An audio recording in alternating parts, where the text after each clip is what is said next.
Комисијата за следење на евентуални нерегуларности поврзани со извршување на кривични дела кои би биле сторени при организирањето и спроведувањето на локалните избори ја известува јавноста дека во текот на организирањето и спроведувањето на локалните избори, заклучно со првиот круг на гласање, пристигнаа голем број известувања, поднесоци и пријави за индиции за сторени изборни нерегуларности. По сеопфатна анализа и проверка на наводите во доставените поднесоци и пријави, комисијата и основните јавни обвинителства кои постапуваа по нив итно и неодложно, утврдија постоење на елементи на сторени кривични дела. Така, основното јавно обвинителство Свети Николе поведе постапка против едно лице за кое постои сомневање дека сторило продолжено кривично дело подкуп при избори и гласање. Постапка се води против 4 лица кои го примиле подкупот. Настанот се случил на 15 октомври 2021 година во општина Лозово, кога осумничениот бил забележан како дава пари на граѓани за да гласаат за независен кандидат.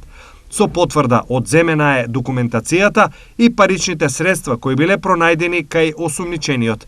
По дадени насоки на обвинителството, полициските службеници прибираат известување од лицата кои ги примеле паричните средства во висина од по 3000 денари. Основното јавно обвинителство Кочани на 15 октомври 2021 година од МВР ПС Кочани прими кривична пријава против 2 лица за кривично дело повреда на слободата на определување на избирачите.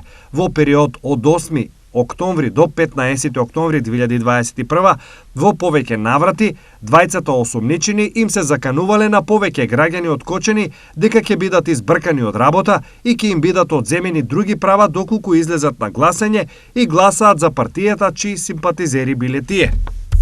По поднесена пријава против лице за агитирање на избирачко место во село Теранци, избирачко место во Кочани и Оризари. Предмет за извршен подкуп е оформен и во основното јавно обвинителство Делчево, по добиено известување дека на 16 октомври 2021 на градскиот пазар во Делчево кандидат за градоначалник од политичка партија му дал 3000 денари на едно лице заедно со брошура.